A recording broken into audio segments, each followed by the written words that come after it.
Important प्रश्न है। यदि आप एसएससी, रेलवे या अदर किसी भी स्टेट एग्जाम्स की तैयारी कर रहे हो तो ये प्रैक्टिस सेट आपके लिए काफी इंपॉर्टेंट है, क्योंकि इस प्रैक्टिस सेट में जो प्रश्न दिए गए हैं इन्हीं टाइप के प्रश्न आपकी परीक्षाओं में पूछे जाएंगे। क्योंकि यहाँ पर जितने भी प्रश्न है सभी के सभी हमारे रीजनिंग के टॉप इंपॉर्टेंट चैप्टर के प्रश्न हैं, जो बार बार परीक्षाओं में पूछे जाते हैं, बार बार रिपीट होते हैं। तो अगर आप इस वीडियो में नए भी हो तो भी कोई बात नहीं, मैं आपको यहाँ पर शॉर्टकट तरीके से सभी प्रश्नों को सोल्व करना सिखा दूंगा। क्योंकि यहाँ पर हम रीजनिंग के टोटल 35 प्रश्नों को कवर करेंगे, तो ये प्रैक्टिस सेट आपके लिए काफी इंपॉर्टेंट है। तो चलिए हम शुरू करते हैं प्रश्न 1 से। हमें यहाँ पर पहला प्रश्न दिया है। प्रश्न कह रहा है कि उस विकल्प का चयन करें जो तीसरी संख्या से उसी प्रकार संबंधित है जिस प्रकार दूसरी संख्या पहली संख्या से संबंधित है। यानी यहाँ पर जिस प्रकार 2041 का संबंध 346 से है, उसी प्रकार 5310 का संबंध किससे होगा, ये आपको बताना है। ठीक है, अब ये हमारा एनालॉजी का प्रश्न है, नंबर एनालॉजी का प्रश्न है। तो सबसे पहले हम यहाँ पर ये पता करेंगे कि यहाँ पर 2041 का संबंध 346 से कैसे है, उसी प्रकार हम यहाँ पर 5310 से यहाँ पर संख्या को बताएंगे। ठीक है, अब यहाँ पर अगर हम संख्या को ध्यान से देखते हैं तो यहाँ पर हमारे पास इन दोनों संख्या के बीच में अगर संबंध देखेंगे तो यहाँ पर 2041 हमारे पास बड़ी संख्या है और 346 हमारे पास छोटी संख्या है। तो यहाँ पर हम क्या करते हैं, जब भी बड़ी संख्या का संबंध अगर हम छोटी संख्या से देखते हैं, या तो हम डायरेक्ट वर्ग या घन देखते हैं, या फिर हम क्या करते हैं बड़ी संख्या का डिजिट योग करके देखते हैं। ठीक है, तो यहाँ पर हम संख्या को ध्यान से देखेंगे तो वर्ग घन तो स्पष्ट रूप से नहीं दिखाई दे रहा है। तो यहाँ पर हम क्या करते हैं 2041 का डिजिट योग करके देखते हैं। डिजिट योग करेंगे तो 2 और 0 कितने हो जाएंगे, 2 ही हो जाएंगे।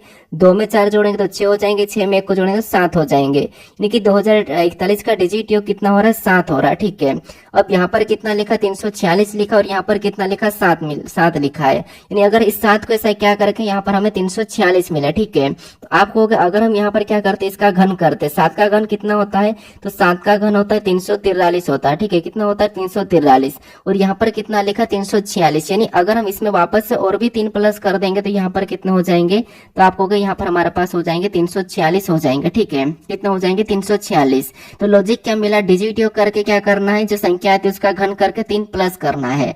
अब सेम तरीके से क्या करते हैं, 5310 से भी संख्या पता करते हैं। तो सबसे पहले क्या करेंगे, सेम तरीके से डिजिट योग करेंगे 5310 का।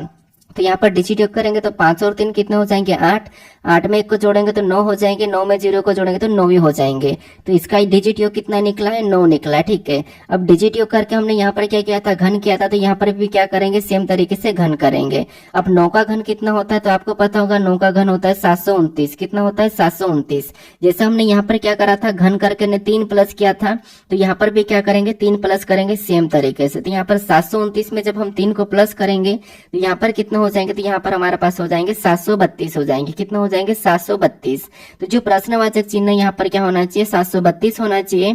तो ऑप्शन में देखिए 732 कहाँ पर है, तो ऑप्शन नंबर बी में दिया है। तो ऑप्शन नंबर बी हमारा यहाँ पर सही जवाब हो जाएगा। ठीक है, बस आपको यहाँ पर लॉजिक का पता करना है।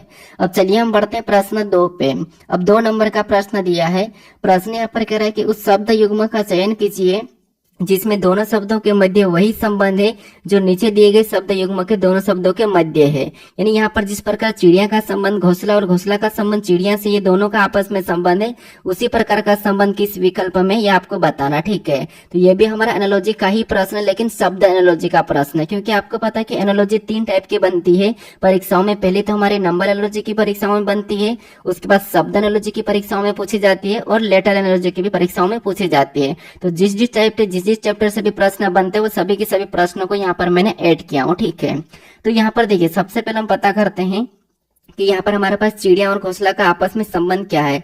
तो आप कहोगे जैसे चिड़िया कहाँ पर रहती है, तो आप कहोगे चिड़िया का रहने का स्थान क्या होता है, घोंसला होता है। ठीक है, तो चिड़िया का संबंध किससे, घोंसला से। वापस से समझना यहाँ पर क्या है कि चिड़िया का रहने का स्थान क्या है, घोंसला। तो यहाँ पर इसका संबंध घोंसला दिया, तो इसी प्रकार का यहाँ पर हम क्या करेंगे, ऑप्शन में ढूंढेंगे। तो यहाँ पर ऑप्शन ए में देखेंगे बकरी का रहने का स्थान क्या घास है क्या, तो ये घास नहीं है, तो ऑप्शन नंबर ए नहीं हो सकता है। ठीक है, उसके बाद यहाँ पर बाघ का संबंध किससे, कैनेल से दिया। क्या बाघ का रहने का स्थान कैनेल है, नहीं, कैनेल भी नहीं है, तो ऑप्शन नंबर बी भी नहीं होगा। क्योंकि हमें कैसा ढूंढना है कि जैसे चिड़िया रहने का स्थान क्या है, घोंसला, यानी कि चिड़िया घोंसले में रहती है, वैसे की वैसे ऑप्शन में हमें ढूंढना है। उसके बाद चींटी, क्या चींटी का रहने का स्थान क्या चीनी है क्या, तो नहीं, चींटी चीनी में नहीं रहती, तो ऑप्शन नंबर सी भी नहीं होगा। अब यहाँ पर ऑप्शन नंबर डी बचा, ये मवेशी का बाड़ा दिया। ठीक है, क्या मवेशी का स्थान, रहने का स्थान बाड़ा है क्या, तो आपको मवेशी बाड़ा में रहती है, तो ऑप्शन नंबर डी हमारा मैच हुआ है। तो ऑप्शन नंबर डी हमारा यहाँ पर सही जवाब हो जाएगा। ठीक है, तो इस संबंध की तरह कौन सा वाला मैच हुआ है, ऑप्शन नंबर डी। तो ऑप्शन नंबर डी हमारा यहाँ पर सही जवाब होगा। अब चलिए हम बढ़ते हैं प्रश्न 3 पे। अब 3 नंबर का प्रश्न दिया है। प्रश्न यहाँ पर कह रहा है कि उस विकल्प का चयन कीजिए जिसका 5वें अक्षर समूह से ठीक वही संबंध है जो संबंध दूसरे अक्षर समूह का पहले अक्षर समूह से है और वही संबंध चौथे अक्षर समूह का तीसरे अक्षर समूह से है। ठीक है, यानी ये हमारा एनालॉजी का ही प्रश्न है, लेकिन ये हमारा लेटर एनालॉजी का प्रश्न है। जिस प्रकार से यहाँ पर कॉम्प्लेक्स का संबंध यहाँ पर OCX ELPM से है और जिस प्रकार से यहाँ पर बैलेंस का संबंध ABESC से, तो उसी प्रकार हम यहाँ पर एयरलाइन का संबंध किससे होगा ये हमें बताना है।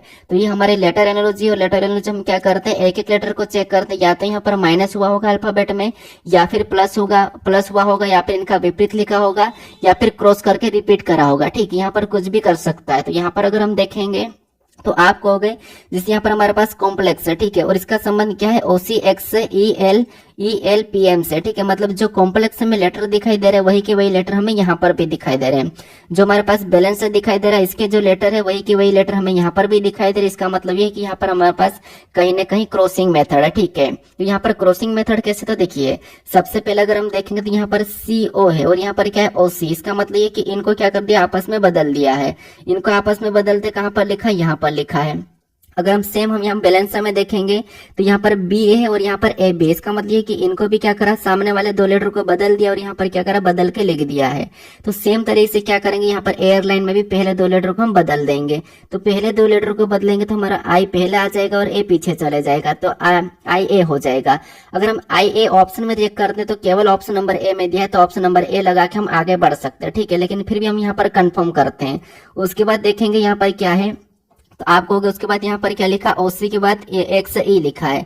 XE मतलब यहाँ पर देखिए XE यहाँ पर 2 लेटर है, तो इनको भी क्या करा, क्रॉस करके, इनको भी यहाँ पर क्या करा, इनका दोनों को क्रॉस करके यानी कि आपस में पलट के। ठीक है, पलट के कहाँ पर लिखा, यहाँ पर लिखा।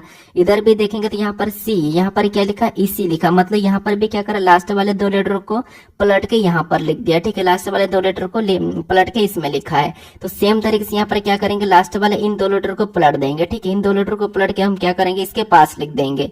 तो E आगे आ जाएगा और N हमारा पीछे आ जाएगा। ठीक है, N पीछे आ जाएगा, तो ये इस प्रकार का होगा।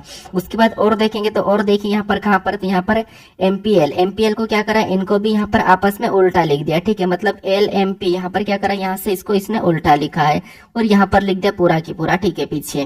और यहाँ पर भी क्या करा, इसने LAN को भी उल्टा लिख दिया और उल्टा करके यहाँ पर पूरा की पूरा पीछे लिखा है। तो हम भी क्या करेंगे, इनको भी क्या करेंगे, इधर से उल्टा लिख देंगे। तो यहाँ पर ILR हो जाएगा। ठीक है, I हो जाएगा, उसके बाद L हो जाएगा और लास्ट में R हो जाएगा। तो ये ऑप्शन में देखेंगे तो कहाँ पर मिला था, ऑप्शन नंबर A में मिला है। तो ऑप्शन नंबर A हमारा यहाँ पर सही जवाब हो जाएगा। ठीक है, अब चलिए हम बढ़ते हैं प्रश्न 4 पे। अब 4 नंबर का प्रश्न दिया है। प्रश्न कह रहा है कि एक निश्चित कोड भाषा में CUT को BD21 SU लिखा गया है, उस कोड भाषा में DRY को कैसे लिखा जाएगा, ये हमें प्रश्न पूछा है। अब ये हमारा कोडिंग डिकोडिंग का प्रश्न है। ठीक है, कोडिंग डिकोडिंग में भी आपको पता है कि कितनी प्रकार की टाइप बनती है। जैसे लेटर का कोड लेटर से दिया जाता है, या फिर लेटर का कोड संख्या में दिया जाता है, या फिर आपको पता है कि लेटर का कोड लेटर से ही दे के संख्या दिया जाता है। ठीक है, तो इनके भी 2-3 टाइप जो कि परीक्षाओं में बार बार पूछे जाते हैं। तो यहाँ पर देखिए सबसे पहले हम पता करेंगे यहाँ पर CUT से यहाँ पर BD21 SU कैसे लिखा है। तो आप कहोगे यहाँ पर CUT यानी कि कट में तो हमारे पास 3 ही लेटर है और यहाँ पर टोटल हमारे पास 4 लेटर दिख रहे हैं और संख्या भी दिख रही है। तो हम ऐसा क्या करें, तो आप कहोगे जैसे सबसे पहले अगर हम देखेंगे तो B यहाँ पर मतलब C और यहाँ पर D लिखा है, मतलब प्लस किया माइनस किया। ठीक है, तो आप कहोगे जैसे अगर C में एक माइनस करते हैं तो यहाँ पर क्या आ जाएगा, B आ जाएगा, और इसमें एक बार प्लस करेंगे तो क्या आ जाएगा, D आ जाएगा। तो BD यहाँ पर लिखा है। ठीक है, मतलब सबसे पहले माइनस फिर प्लस, और यहाँ पर U है। ठीक है, U को क्या करेंगे तो UABCD में आपको पता है 21 नंबर पे आता है और यहाँ पर 21 सीधा सीधा लिखा है। उसके बाद पीछे वाले लेटर से भी 2 लेटर बनाएंगे, तो वहां पर क्या लिखा, SU, यानी कि T में क्या करेंगे, एक माइनस करेंगे तो S आ जाएगा और एक बार प्लस करेंगे तो यहाँ पर U आ जाएगा। तो यहाँ पर देखिए BD21 SU हमारे पास निकला है, और कैसे निकला है, तो एक बार माइनस फिर प्लस, फिर बीच वाले को क्या करना है, वैसे की वैसे लिखना है। ठीक है, मतलब उसको उसकी प्लेस वैल्यू लिखना है। तो यहाँ पर DRY का बताने के लिए क्या करेंगे, सेम लॉजिक लगाएंगे। तो सबसे पहले क्या करेंगे, इसमें हम माइनस करेंगे, तो D में एक माइनस करेंगे तो C आ जाएगा, और एक बार इसमें एक प्लस करेंगे तो यहाँ पर क्या आ जाएगा, E आ जाएगा। ठीक है, तो EC ऑप्शन में देखेंगे तो यहाँ पर A में नहीं है और यहाँ पर हमारे पास C में नहीं है, दोनों ऑप्शन तो हम हटा सकते हैं। और R कितने नंबर पे आता है, तो ये 18 नंबर पे आता है। यहाँ पर हमें सीधे सीधे इसकी प्लेस वैल्यू लिखना है। और लास्ट वाला क्या हमारे पास Y में भी क्या करेंगे, एक बार इसमें माइनस करेंगे तो यहाँ पर X आ जाएगा, और एक बार इसमें प्लस करेंगे तो यहाँ पर जेड आ जाएगा। तो ये हमें ऑप्शन में चेक करना है कि कहाँ पर है। तो ऑप्शन में देखेंगे सी 18XZ, ऑप्शन नंबर हमारे पास यहाँ पर बी में दिया है, तो ऑप्शन नंबर बी हमारा यहाँ पर सही जवाब हो जाएगा। ठीक है, तो आपको एक ही लेटर से डबल लेटर भी बनाना पड़ सकता है। अब चलिए हम बढ़ते हैं प्रश्न 5 पे। अब 5 नंबर का प्रश्न दिया है। प्रश्न क्या कह रहा है? प्रश्न कह रहा है कि एक निश्चित कोड भाषा में डिजाइन को 8, 10, 38, 18, 14, 28 के रूप में कोडबंद किया गया है और फॉरेस्ट को 12, 30, 36, 10, 38, 40 के रूप में कोडबंद किया गया है। उसी भाषा में प्लेयर को किस प्रकार कोडबंद किया जाएगा, ये हमें प्रश्न पूछा है। ठीक है, अब ये भी हमारा कोडिंग डिकोडिंग का ही प्रश्न है, लेकिन यहाँ पर हमारे पास लेटर का कोड संख्या में दिया है। जैसे डिजाइन का कोड यहाँ पर संख्या में दिया है, फॉरेस्ट का कोड भी हमें यहाँ पर संख्या में दिया है, और उसी प्रकार हमें यहाँ पर प्लेयर का कोड भी संख्या में बताना है। तो आपको पता है जब भी आपको लेटर का कोड संख्या में दिया जाता है, उस कंडीशन में आपको उन लेटर को संख्या में बदल कर देखना है। जैसे यहाँ पर डिजाइन में सबसे पहले क्या है, डी है, और डी ABCD में कितने नंबर पे आता है, तो 4 नंबर पे आता है। और यहाँ पर कितना लिखा है, 8 लिखा है। अब यहाँ पर देखिए ये हमारे ABCD में कितने नंबर पे, तो 5 नंबर पे आता है, लेकिन यहाँ पर क्या लिखा है, 10 लिखा है, मतलब यहाँ पर हमें डबल दिखाई दे रहा है। फिर यहाँ पर देखिए एस हमारे ABCD में कितने नंबर पे आता है, तो 19 नंबर पे आता है, और यहाँ पर क्या लिखा है, 38 लिखा, मतलब 19 का डबल 38, यानी यहाँ पर प्लेस वैल्यू करके 2 गुना कर रहा है, ऐसा लॉजिक हमें दिख रहा है। सबसे पहले देखिए एस यहाँ पर आई दिया, आई कितने नंबर पे, 9 नंबर पे आता है, और यहाँ पर 18 लिखा, मतलब इसका भी 2 गुना है। फिर जी कितने नंबर पे, तो जी हमारा 7 नंबर पे आता है, 7 का डबल 14 यहाँ पर लिखा है। एन कितने नंबर पे आता है, तो ये 14 नंबर पे आता है, 14 का डबल 28 भी लिखा है। तो हमें यहाँ पर प्लेस वैल्यू करके 2 गुना वाला लॉजिक दिख रहा है। तो एक बार हम यहाँ पर फॉरेस्ट में पता करते हैं। जैसे यहाँ पर देखिए एफ हमारा ABCD में 6 नंबर पे आता है, लेकिन यहाँ पर 12 लिखा, मतलब 2 गुना है। वो हमारा 15 नंबर पे आता है, यहाँ पर 30 लिखा, यहाँ पर भी 2 गुना है। आर हमारा 18 नंबर पे आता है ABCD में, यहाँ पर 36 लिखा, मतलब 2 गुना है। ये हमारा 5 नंबर पे आता है, यहाँ पर 10 लिखा, तो ये भी 2 गुना है। एस हमारा 19 नंबर पे आता है, यहाँ पर 38 लिखा है, 2 गुना किया है। और टी हमारा 20 नंबर पे आता है, यहाँ पर 40 लिखा, तो ये भी 2 गुना है। तो हमें लॉजिक यहाँ पर डायरेक्ट दिख रहा है कि प्लेस वैल्यू करके हमें यहाँ पर 2 गुना करना है। क्या करना, 2 गुना करना। ठीक है, तो सबसे पहले देखिए पी कितने नंबर पे आता है, 16 नंबर पे, और 16 का 2 गुना कितना हो जाएगा, 32। 32 ऑप्शन में देखिए, ऑप्शन नंबर हमारे पास यहाँ पर किस वाले में नहीं है, तो सी वाला तो हो नहीं सकता है। ठीक है, उसके बाद यहाँ पर देखिए एल, एल कितने नंबर पे आता है, 12 नंबर पे, और 12 का 2 गुना कितना हो जाएगा, 24 हो जाएगा। कितना हो जाएगा, 24। तो यहाँ पर 32, 24 ऑप्शन में देखेंगे तो देखिए डी में भी नहीं है और बी में भी नहीं है, तो हमें यहाँ पर पूरा चेक करने की जरूरत नहीं है। Option number B, option number D और सी तो होगा ही नहीं। ऑप्शन नंबर हमारा यहाँ पर ए वाला सही जवाब हो जाएगा। ठीक है, क्योंकि हमने यहाँ पर लॉजिक परफेक्ट पता करा है, तो हमें यहाँ पर पूरा चेक करने की जरूरत नहीं है। अब चलिए हम बढ़ते हैं प्रश्न 6 पे। अब 6 नंबर का प्रश्न दिया है। प्रश्न क्या कह रहा है, प्रश्न कह रहा है कि किसी एक खास कोड भाषा में वुल्ड प्लस आल को 8 लिखा गया है और मेजर प्लस एग्जाम्स को 10 लिखा गया है। इस कोड भाषा में कॉमन प्लस नाउ को क्या लिखा जाएगा, ये हमें प्रश्न पूछा है। ठीक है, तो ये भी हमारा कोडिंग डिकोडिंग का ही प्रश्न, और यहाँ पर भी हमारे पास लेटर का कोड संख्या में दिया है।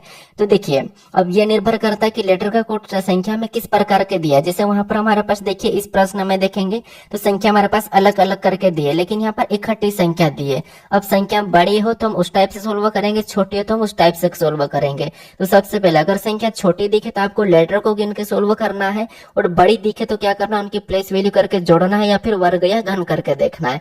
लेकिन यहाँ पर संख्या छोटी छोटी तो हमें क्या करना है, लेटर को काउंट करके करना है। कैसे काउंट, देखिए जैसे यहाँ पर इनका संबंध किससे, 8 से, यानी कि 8 लिखा गया, तो इनको गिनेंगे तो यहाँ पर 1 2 3 4 5, 5 के बाद 6 7 8, यानी क्या करा यहाँ पर इनका लेटर कितना है। ठीक है, यहाँ पर अगर देखेंगे तो इसमें लेटर कितना है, तो आप कहोगे यहाँ पर हमारे पास 5 लेटर है, और यहाँ पर आल में देखेंगे तो यहाँ पर 3 लेटर है। इनको आपस में प्लस कर देंगे तो कितना हो जाएंगे, 8 हो जाएंगे। ठीक है, तो यहाँ पर इस प्रकार का लॉजिक दिख रहा है कि लेटर को गिन के संख्या लिखा है।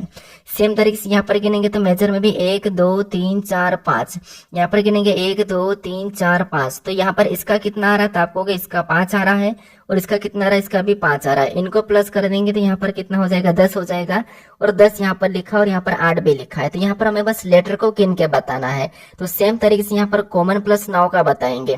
तो कॉमन में गिनेंगे तो 1 2 3 4 5 6, यहाँ पर लेटर कितने हैं, 6 हैं। इधर गिनेंगे 1 2 3, तो यहाँ पर लेटर कितने हैं, तो यहाँ पर आपको होगा इसमें जो लेटर दिए हैं वो 3 दिए हैं। अब क्या करेंगे, इनको आपस में प्लस कर देंगे। सेम तरीके से यहाँ पर कितना हो जाएंगे, 9 हो जाएंगे।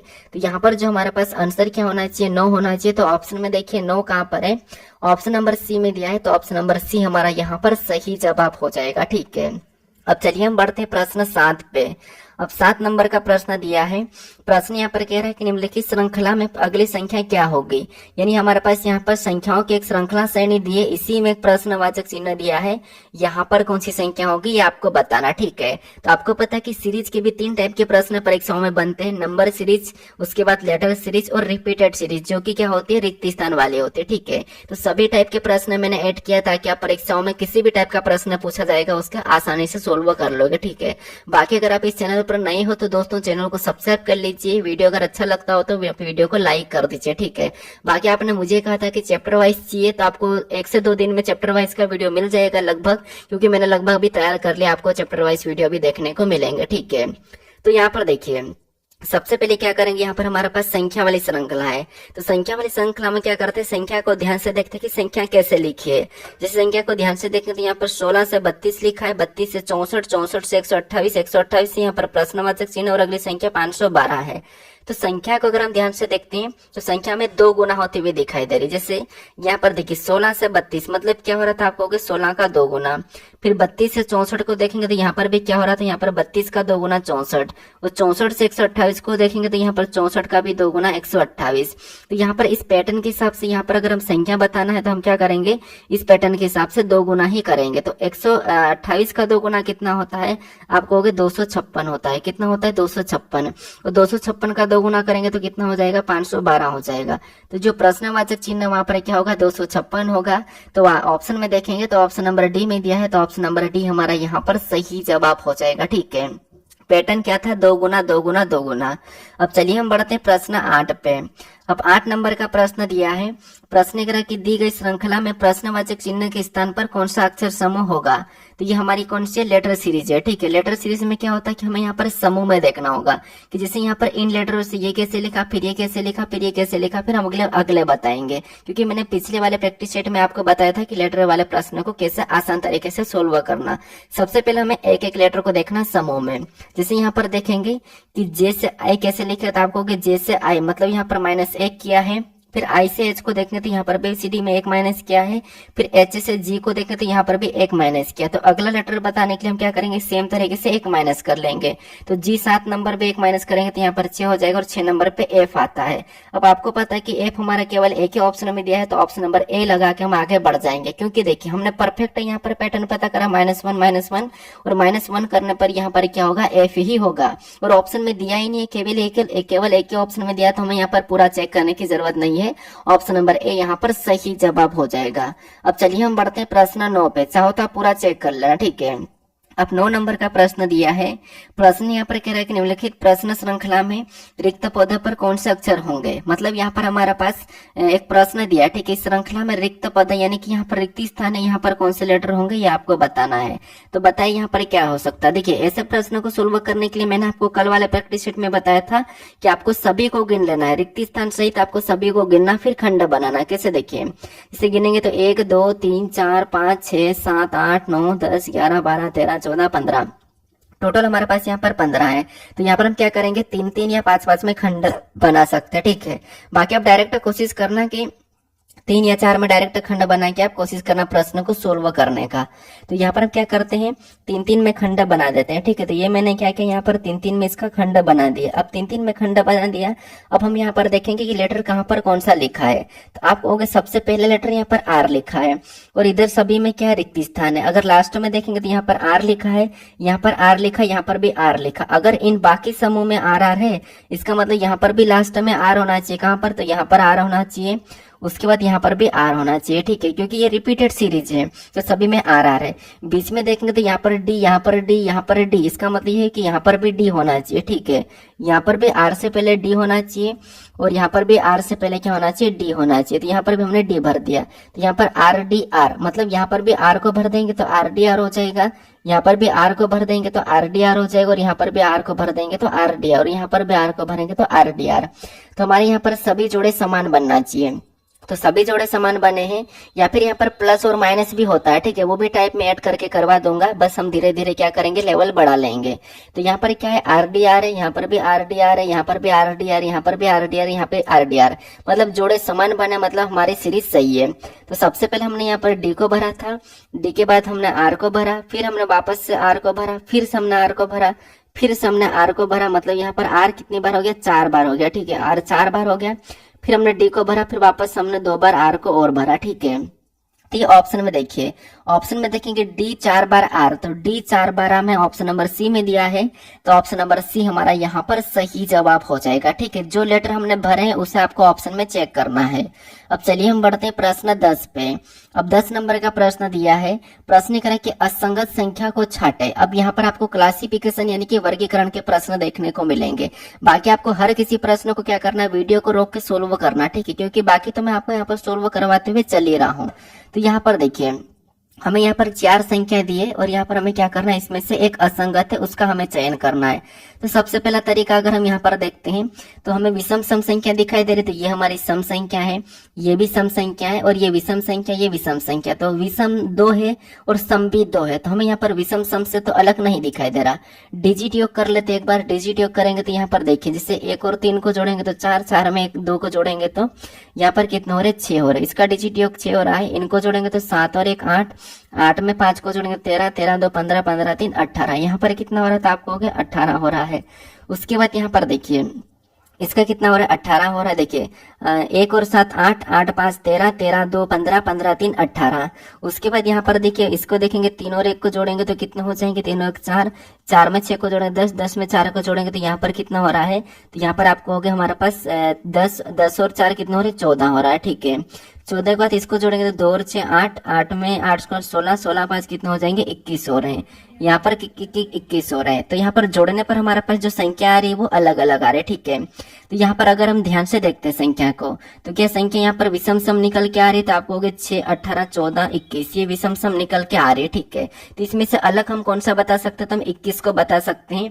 या फिर अगर हम काट के देखें तो ये 3 से कट रहा है, ये भी 3 से कट रहा है, ये भी 3 से कट रहा है, लेकिन ये किससे कट रहा था, आपको हो गया ये 3 से नहीं कट रहा है, तो ये 3 से नहीं कट रहा है, तो ये हम लगा सकते हैं। क्योंकि देखिए अगर हम सम विषम की बात करें तो 21 को भी लगा सकते हैं, लेकिन यहाँ पर हम सबसे पहले जो भागित वाला सबसे पहले रोल होता है, ठीक है।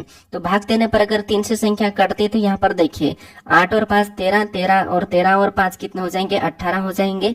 मतलब ये संख्या तो हमारे पास कितनी सारी की सारी कट रही है, लेकिन जो हमारे पास 31 64 है ये संख्या 3 से नहीं कट रही, ठीक है। सबसे पहले अगर आपको यहाँ पर डिजिट वाला मतलब भागित वाला नहीं मिलता है तो फिर आपको यहाँ पर क्या करना, सम विषम देखना होता है, ठीक है। तो यहाँ पर हम सही जवाब किसको मानेंगे, तो यहाँ पर हम मानेंगे 14 वाले को, ठीक है। किसको मानेंगे, 14 वाले को मानेंगे, यानी कि 31 64 की, क्योंकि वो 3 से नहीं कट रहा है, बाकी सब संख्या 3 से कट रही है। क्योंकि ये 3 से नहीं कटेगी ना, आप काट के देख लो। चलो हम काट लेते हैं, यहाँ पर मान लो इस संख्या को काटते हैं, तो यहाँ पर 3 3 30, 1 बचा 16 और 3 बचे 15 नहीं कटेगा, तो बाकी संख्या सभी की सभी 3 से कट जाएगी, लेकिन 31 और 64 नहीं कटेगा। जो 3 से नहीं कट रहा वो कौन सा है, ऑप्शन नंबर बी वाला, तो ऑप्शन नंबर बी हमारा यहाँ पर सही जवाब हो जाएगा, ठीक है। क्योंकि यहाँ पर हम सम विषम तो देख सकते हैं, लेकिन सबसे पहले आपको संख्या किसी से कट तो नहीं रही है, ये आपको सबसे पहले देखना है। अब चलिए हम बढ़ते हैं प्रश्न 11 पे। अब 11 नंबर का प्रश्न दिया है, प्रश्न कह रहा है कि असंगत विकल्पों को छाटे। वापस से हमारे पास जैसा अभी वहां पर संख्या था, यहाँ पर आपके पास लेटर है, तो लेटर में भी आपको असंगत छाटना, ठीक है। तो एक एक लेटर को देखिए यहाँ पर कैसा है। तो सबसे पहले देखिए P से क्या करेंगे, S को देखेंगे, तो P से S मतलब P 16 पे S 19 पे, मतलब यहाँ पर +3 हो रहा है, ठीक है। उसके बाद यहाँ पर भी पहले लेटर को देखिए, S से D को देखते हैं, तो 1 नंबर पे D 4 नंबर पे, तो इसमें भी +3 हुआ है। L से O को देखें तो L 12 पे O 15 पे, मतलब यहाँ पर भी +3 हुआ है। फिर F से I को देखेंगे तो F 6 पे I 9 पे, तो यहाँ पर भी +3 हुआ। तो पहले में तो सभी में 3 + 3 + दिख रहा है। फिर यहाँ पर S से T को देखें तो ST मतलब यहाँ पर ST मतलब +1 है। फिर DE मतलब यहाँ पर भी +1 है। फिर OP यहाँ पर भी प्लस क्या है 1 है, और IJ यहाँ पर भी +1 है, ठीक है। सभी में +1 भी है। अब हम लास्ट वाले को देख लेते हैं। यहाँ पर T से Z को देखेंगे तो आपको होगा यहाँ पर +6 दिखाई दे रहा है ABCD में। ई से क्या करेंगे, जे को देखेंगे तो यहाँ पर +5 दिख रहा है, और पी से यू को देखेंगे तो यहाँ पर भी +5 दिख रहा है, और जे से ओ को देखें तो यहाँ पर भी +5 दिख रहा है। तो अब देखिए यहाँ पर हमारे पास अलग कहाँ पर प्लस हो रहा है, तो यहाँ पर 6 अलग प्लस हो रहा है, क्योंकि बाकी पीछे सभी में 5 प्लस हुआ है, लेकिन इसमें 6 प्लस हो गया है, तो ये वाला हमारा असंगत है। तो ऑप्शन नंबर ए यहाँ पर सही जवाब हो जाएगा। ठीक है, तो आपको लेटर को क्या करना, इस तरीके से चेक करना है। अब चलिए हम बढ़ते हैं प्रश्न 12 पे। अब 12 नंबर का प्रश्न दिया है। प्रश्न क्या कह रहा है कि लुप्त पद ज्ञात करें, यानी यहाँ पर आपके पास एक पैटर्न है, इस पैटर्न में एक प्रश्नवाचक चिन्ह दिया है, इस प्रश्नवाचक चिन्ह के स्थान पर कौन सी संख्या होगी ये आपको बताना है। ठीक है, तो देखिए जब भी आपको ऐसा पैटर्न दिखे तो सबसे पहले आपको देखना कि लुप्त संख्या वाले में कि जो प्रश्नवाचक चिन्ह वो किस जगह दिया है। तो प्रश्नवाचक चिन्ह हमारा यहाँ पर दिया था, इसके पास बड़ी संख्या कहाँ पर लिखी है आपको देखना है। तो बड़ी संख्या देखेंगे तो यहाँ पर 169 लिखा है, यहाँ पर 361 लिखा है।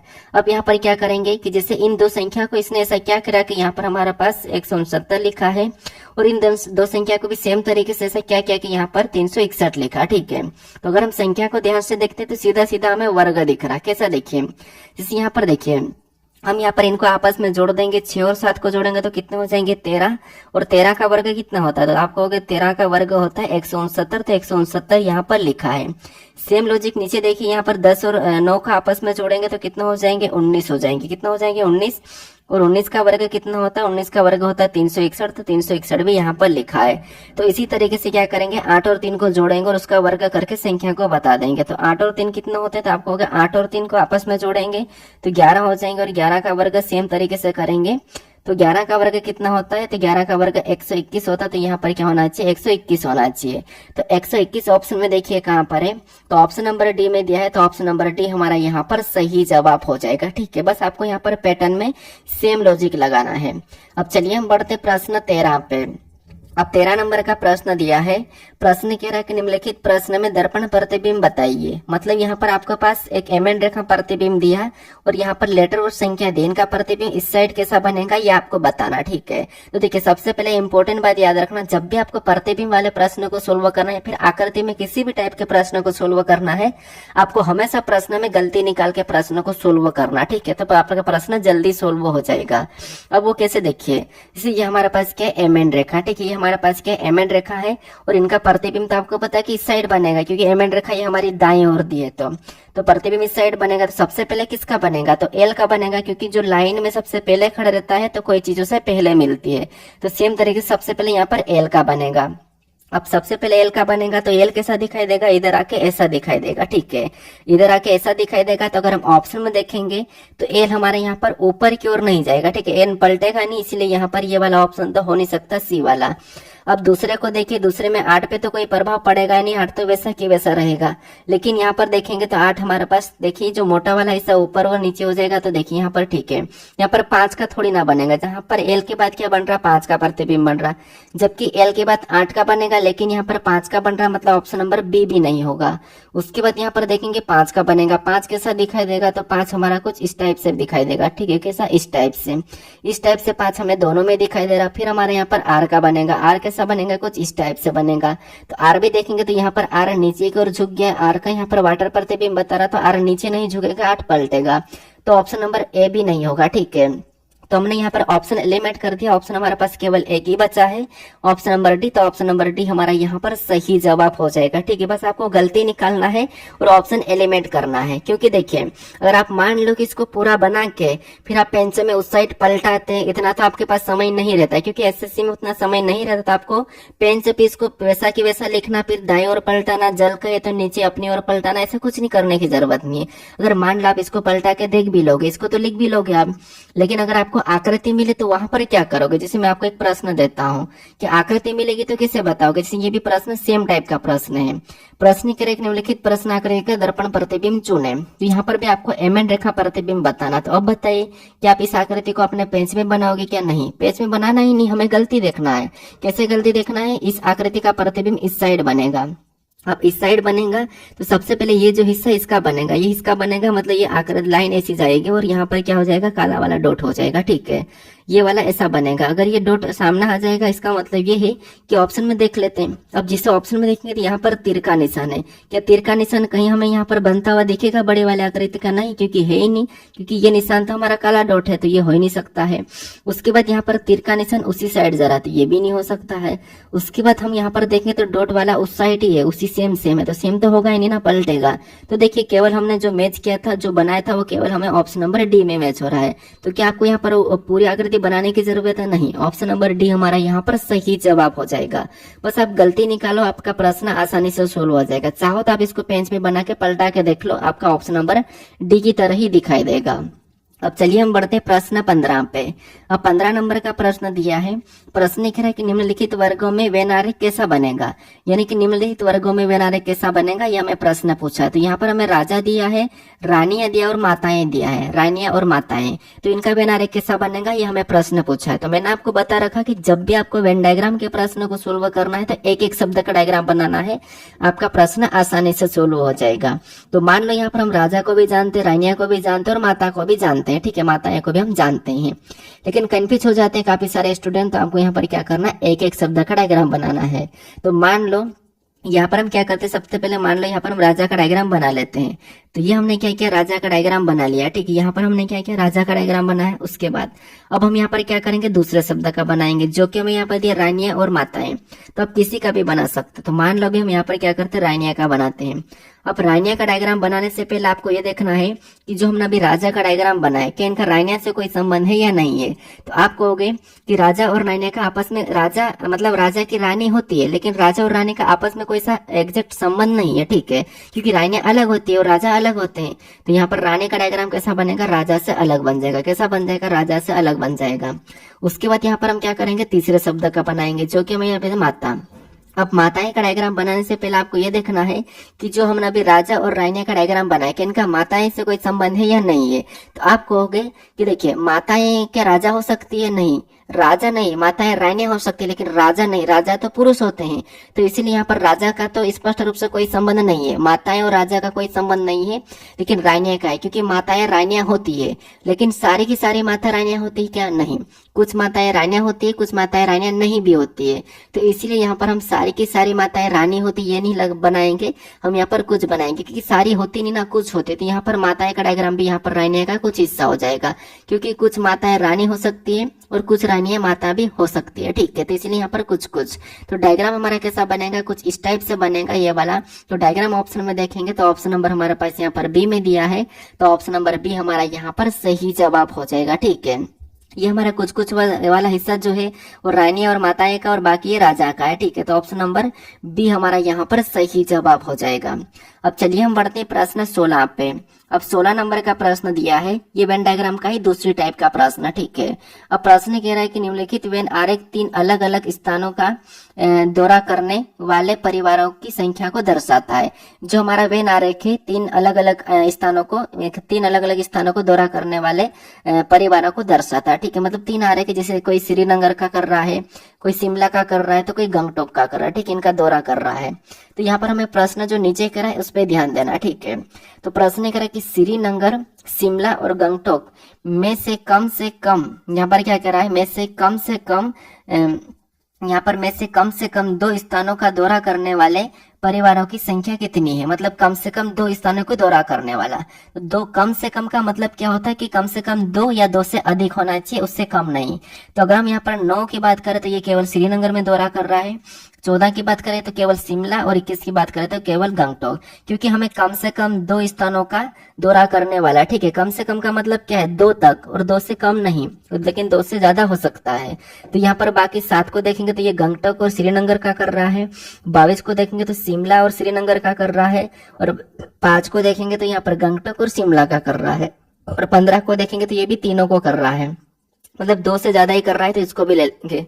तो इनको क्या करेंगे, सभी को जोड़ देंगे, ठीक है। तो सभी को जोड़ दीजिए, आपका आंसर यहाँ पर निकल जाएगा। सबसे पहले 15, ठीक है, 15 को ले लेते हैं। 15 में क्या करेंगे, 22 को जोड़ देंगे, 22 में क्या करेंगे, 7 को जोड़ देंगे, 7 में 5 को जोड़ देंगे, ठीक है। ये सब आपस में जोड़ना है। तो यहाँ पर 15 और 22 को आपस में जोड़ेंगे तो कितने हो जाएंगे, तो 15 और 22 हमारे पास यहाँ पर कितने हो जाएंगे, तो 15 और 20 होते हैं, 35, 35 तो 37, उस 37 और 5 में जोड़ेंगे तो 37 5 कितने हो जाएंगे 42, 42 में 7 को जोड़ेंगे तो 49। यहाँ पर सभी को जोड़ने पर कितना हो रहा है 49 हो रहा है। ठीक है, तो 49 ऑप्शन में देखेंगे तो ऑप्शन नंबर डी में दिया है, तो ऑप्शन नंबर डी हमारा यहाँ पर सही जवाब हो जाएगा। कौन सा? Option number D. अब चलिए हम बढ़ते हैं प्रश्न 17 पे। मैंने आपको कहा कि प्रश्नों को आपको खुद से सोल्व करना। ठीक है, खुद से सोल्व करने की कोशिश करें वीडियो को रोककर। अब यहाँ पर देखिए प्रश्न हमारा 17 दिया है। प्रश्न करें कि एक घन की दो अलग अलग स्थितियां दर्शाई गई है, यहाँ पर @ वाले फलक के विपरीत फलक पर इनमें से क्या आएगा। मतलब हमारे पास यहाँ पर दो पासे दी, इन दो पासों में @ वाले जो हमारे पास यहाँ पर चिन्ह है, इसके विपरीत फलक पर कौन सा चिन्ह या संख्या होगी, ये आपको बताना। ठीक है, तो ये हमारा पासे का प्रश्न है। पासे में भी आपको पता है एक पासा खुला पासा, फिर पासे को बंद करने वाले प्रश्न पूछे जाते हैं। मैंने सभी ऐड किया। ठीक है, तो यहाँ पर देखिए मैंने बताया था आपको पहले वाले प्रैक्टिस सेट में कि एक से अधिक पासे दिए जाते हैं तो वहां पर आपको क्या करना होता है, पासे में कॉमन सतह देखना है। तो इनमें हम कॉमन सतह देखते हैं, तो कॉमन सतह हमें क्या दिखाई दे रहा था, यहाँ पर हमें अनंत वाला, ठीक है, इन्फिनिटी वाला जो दिखाई दे रहा है, अनंत वाला प्रतीक हमें यहाँ पर कॉमन दिखाई दे रहा है। तो इसको क्या करेंगे, घड़ी के दिशा में सबसे पहले ऐसे एक प्रकार का लिख लेंगे। इसके बाद हम क्या करेंगे, घड़ी के दिशा में चलेंगे, या तो आपको पता है। तो पहले वाले में चलेंगे, सबसे पहले देखिए पहले वाले में चलेंगे तो यहाँ पर हमें @ मिला है, फिर आगे चलेंगे तो यहाँ पर हमें त्रिभुज टाइप का मिला है। तो यहाँ पर सबसे पहले जो मिला वो लिखेंगे, उसके बाद जो त्रिभुज मिला उसको लिख लेंगे। ठीक है, उसके बाद दूसरे में चलेंगे तो यहाँ पर हमें 1 मिला, और आगे चलेंगे तो हमें यहाँ पर A मिला। तो सबसे पहले जो मिला उसे लिख लेंगे, उसके बाद इसको लिख लेंगे। अब यहाँ पर क्या करेंगे, इनको आमने सामने करेंगे। तो आमने सामने कर लिया है, जो नहीं दिखाई दे रहा वो इसके सामने हो जाएगा, लेकिन ऐसा कोई है नहीं।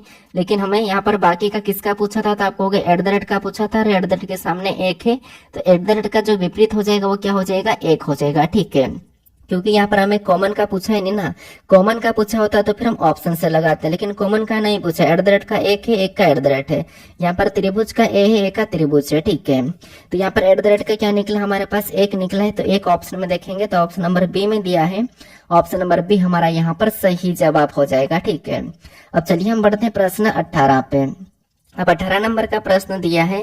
प्रश्न करा कि यदि नीचे दी गई शीट को मोड़कर एक घन बनाया जाए तो यहाँ पर FEB के विपरीत फलक पर कौन सा शब्द होगा, ये आपको बताना। FEB मतलब फरवरी मान लो, और यहाँ पर देखिए जैसे JAN मतलब जनवरी, MA मतलब मार्च, MAY मई, और APR मतलब अप्रैल। मतलब हम क्या करते हैं, महीने का ये शॉर्टकट नेम है। ठीक है, तो हम यहाँ पर इनके लेटर को ना बोलते हुए इनके नाम सीधे बोलते हैं। ठीक है, जैसे यहाँ पर FEB मतलब फरवरी, JUN मतलब जून। ठीक है, तो आपको पता है यहाँ पर क्या है, यहाँ पर हमारे पास क्या है, तो आपको खुला पासा है, और खुला पासा में क्या होता है कि एक छोड़ के एक चलना है, कोने और भुजे नहीं मिला हुआ होना चाहिए, ये मैंने आपको बता रखा। ठीक है, तो जैसे यहाँ पर मार्च से एक छोड़ेंगे, मई को छोड़ देंगे तो ये अप्रैल इसका हो जाएगा, और उसके बाद और हम क्या करेंगे, यहाँ पर मई से इस अप्रैल को छोड़ेंगे तो इसका यहाँ पर फरवरी हो जाएगा।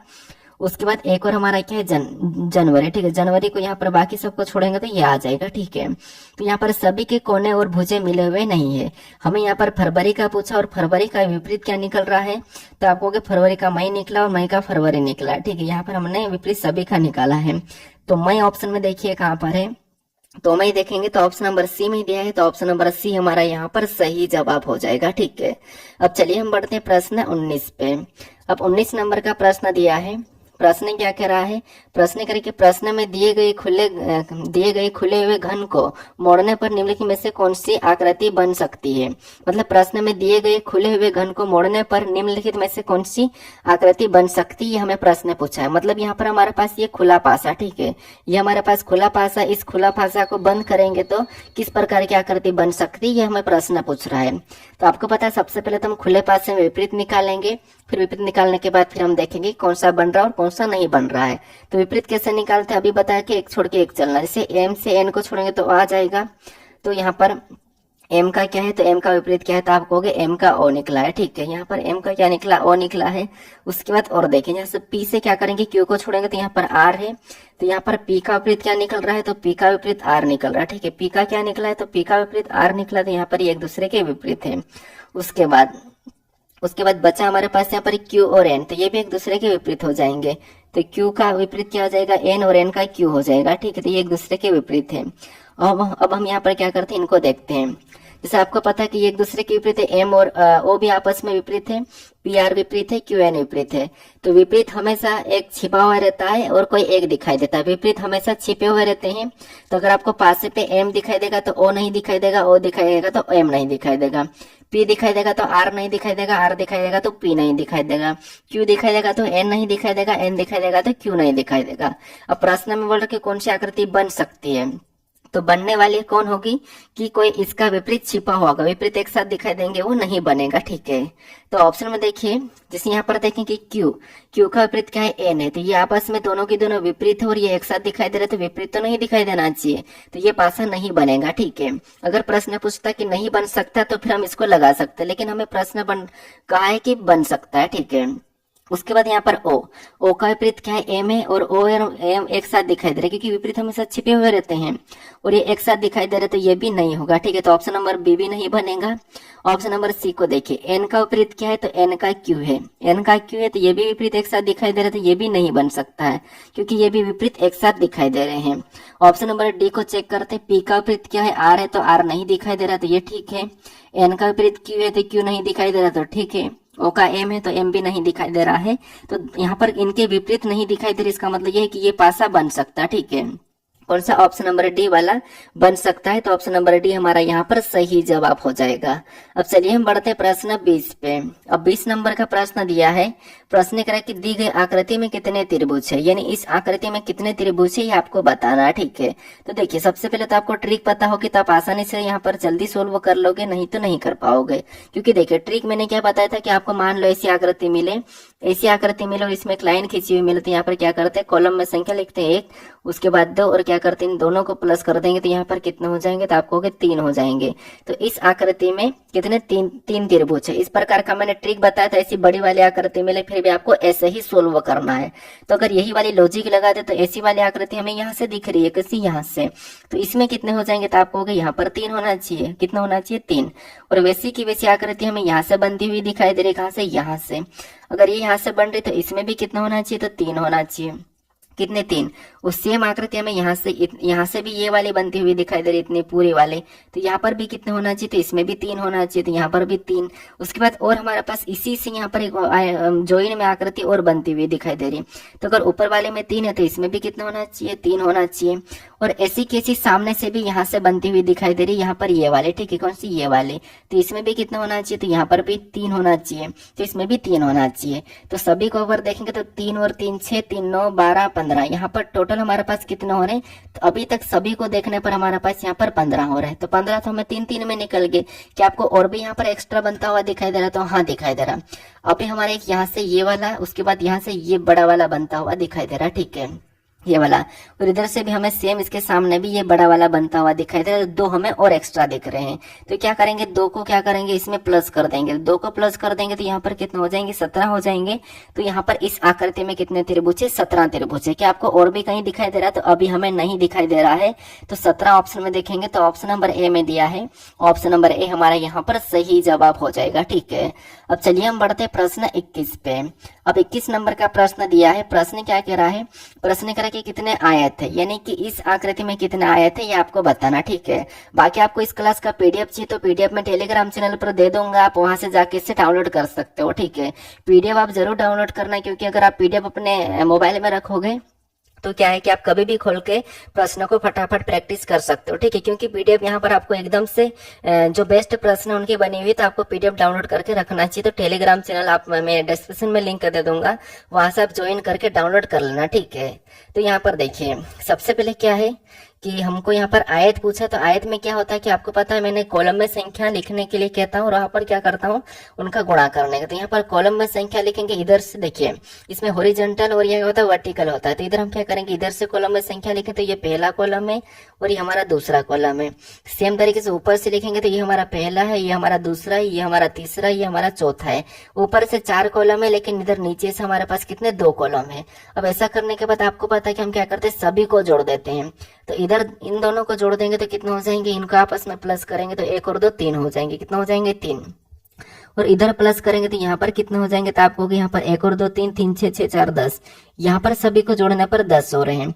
जो जोड़ने पर हमारे पास संख्या आती है उनका क्या करता है, मैं इनका आपस में गुणा करते, यानी कि यहाँ पर क्या करेंगे 10 गुणे 3 कर देंगे। जोड़ने पर जो संख्या आती है फिर उनका और आपस में गुणा करना है, फिर क्या करना है और आपस में गुणा करना है। तो इनका आपस में गुणा करेंगे तो यहाँ पर कितने हो जाएंगे 30 हो जाएंगे। तो इस आकृति में आयत की संख्या कितनी है 30 है। तो ऑप्शन में देखेंगे तो ऑप्शन नंबर ए में दिया है, ऑप्शन नंबर ए हमारा यहाँ पर सही जवाब हो जाएगा। ठीक है, अब चलिए हम बढ़ते प्रश्न 22 पे। अब 22 नंबर का प्रश्न दिया है। प्रश्न करा कि दी गई श्रृंखला श्रेणी में अगली आकृति कैसी होगी। मतलब यहाँ पर आपके पास एक श्रृंखला दी है, ठीक है, इस आकृति श्रृंखला में अगली आकृति कौन सी होगी ये आपको बताना है। तो बताइए, यहाँ पर सबसे पहले आकृति को ध्यान से देखिए। यहाँ पर देखेंगे तो ऊपर वाले पर वृत्त है, छोटे से वृत्त है 3 और नीचे छोटे से त्रिभुज है। अब इस आकृति से अगर हम अगली आकृति को देखते हैं तो कैसी दिख रही है, तो आपको हो गया एक हमारा यहाँ पर ब्लैक डॉट हो गया, मतलब इसमें ब्लैक डॉट हुआ है, कोई बात नहीं, इसमें ब्लैक डॉट हुआ है। और नीचे एक हमारा यहाँ पर पलटा भी है, ठीक है, मतलब ये भी रोटेट हो चुका है। तो ये एक एक चिन्ह हमारे, इनके एक एक चिन्ह रोटेट हो गए हैं। इससे फिर और आगे देखेंगे यहाँ पर दूसरी से तीसरी को, तो यहाँ पर 2 हमारे पास ब्लैक हो चुके, क्या हो चुके 2 ब्लैक। और यहाँ पर नीचे भी दोनों के दोनों रोटेट हो गए, ठीक है, इस साइड दाएं और रोटेट हो गए, एक बार ये 45 डिग्री घूम रहे हैं। ठीक है, अब इसके बाद फिर आगे देखेंगे 45 नहीं 90 डिग्री। फिर इससे क्या करेंगे, हमें आगे बनाना है, तो आगे बनाने के लिए हमें ये वाली बताना है। तो जैसे यहाँ पर अभी पहला क्या होता है, ये खाली थे, फिर एक ब्लैक हुआ, फिर 2 ब्लैक हुआ, इसका मतलब यहाँ पर सबकी सब ब्लैक हो जाएंगे। कितने सबकी सब, क्योंकि 2 तो ऑलरेडी ब्लैक है ही सही, 2 तो ऑलरेडी ब्लैक है ही सही, तो तीसरा भी ब्लैक हो जाएगा। तीसरा भी कैसा हो जाएगा, ब्लैक होना चाहिए। और यहाँ पर भी 2 तो ऑलरेडी यहाँ पर रोटेट है सही, ठीक है, 2 तो ऑलरेडी रोटेट है, तो तीसरा भी यहाँ पर रोटेट हो जाएगा, तो सबकी सब रोटेट भी हो जाएंगे। तो यहाँ पर अगर हम ऐसा ऑप्शन में देखेंगे तो ऑप्शन नंबर ए में दिया है, तो ऑप्शन नंबर ए हमारा यहाँ पर सही जवाब हो जाएगा। ठीक है, कौन सा, ऑप्शन नंबर ए। अब चलिए हम बढ़ते हैं प्रश्न 23 पे।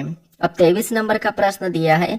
प्रश्न क्या कह रहा है, प्रश्न कह रहा है कि यदि एच आर की बेटी है और आर एस का पिता है, एस टी का बेटा है, टी एन की बेटी है, तो एच का एन से क्या संबंध है, ये हमें प्रश्न पूछा है। मतलब ये रक्त संबंध का प्रश्न है, और रक्त संबंध में भी आपको पता है कि इसकी भी 3-4 टाइप पूछी जाते हैं, सभी के सभी टाइप मैंने यहाँ पर ऐड किए। ठीक है, तो यहाँ पर देखिए, सबसे पहले मैंने आपको बताया था कि इनको कैसे सोल्व करना है, इनका आसान तरीका मैंने पहले वाले प्रैक्टिस सेट में बता दिया था, तो बार बार बताने की जरूरत नहीं है। ठीक है, प्रश्न करा कि यदि एच आर की बेटी है, क्या कह रहा है कि यदि एच, मान लो ये एच है, ठीक है, यदि एच आर की बेटी है, मतलब आर की बेटी है, तो आर कहाँ पर लिखेंगे, ऊपर लिखेंगे, क्योंकि एच आर की बेटी है। ठीक है, उसके बाद आगे प्रश्न करें कि आर एस का पिता है, आर जो क्या है, एस का पिता है। ठीक है, एस का पिता, इसका मतलब ये है कि एस, आर एस का पिता है, इसका मतलब ये पिता हो जाएगा, तो एस इसकी संतान है, तो वे नीचे वाली जनरेशन में आ जाएगी।